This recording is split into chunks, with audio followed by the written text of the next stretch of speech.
And staying with the US, our next story may be triggering. It's the story of a 13-year-old girl from Mississippi.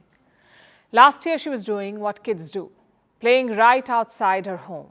That's when she was raped by a stranger. She ended up getting pregnant.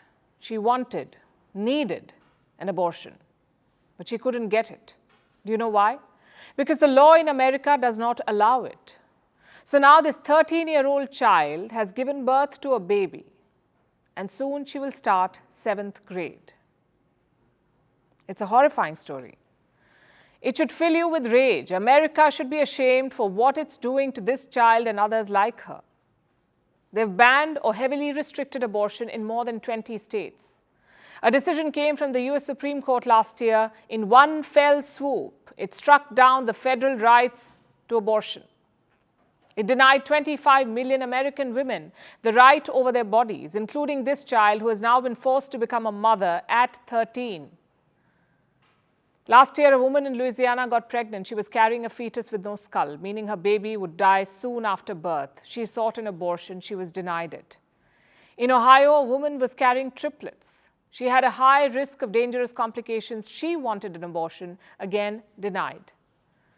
This is the reality of life in America. Women have been forced to return to a time half a century ago. That's when abortion was last illegal across most American states.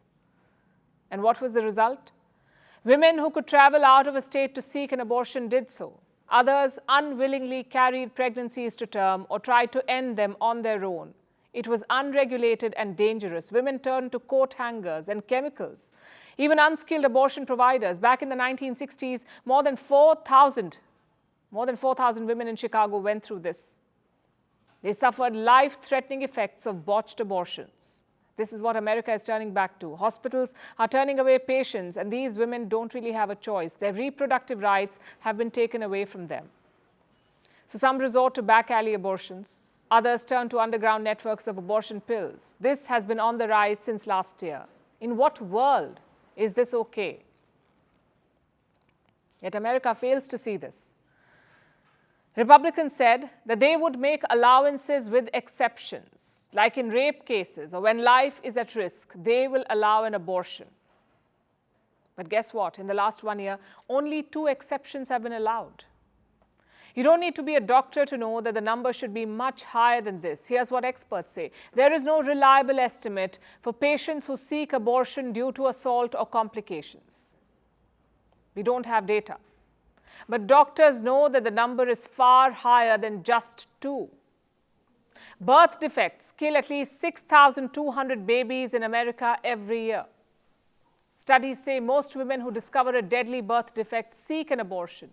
According to a survey in 2017, 15% of American women became pregnant as a result of rape. That's about 3.4 million women. Yet only 2 women were allowed to get abortions this past year. American politicians can defend these draconian laws, but the numbers tell the real story of their country.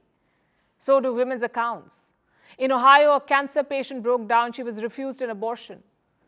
In the same state, at least 3 women threatened to commit suicide. A woman in Texas almost died because she could not get an abortion on time. She ended up in intensive care with sepsis. A Wisconsin woman was left bleeding for 10 days after incomplete miscarriage. And these are adults. What about children?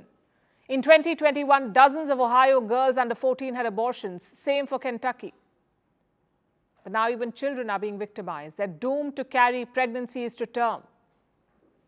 Even victims of rape, 13-year-old girls who are going to 7th grade. It is jarring, both physically and emotionally. These abortion laws are a cruel punishment. Women and girls suffer them every day in America. This is the harrowing reality of life in the United States, where the law allows you to wield a gun but not get an abortion. Children can get killed in schools, but unborn fetuses must be saved by law. They call it pro-life. It's the worst kind of vote bank politics.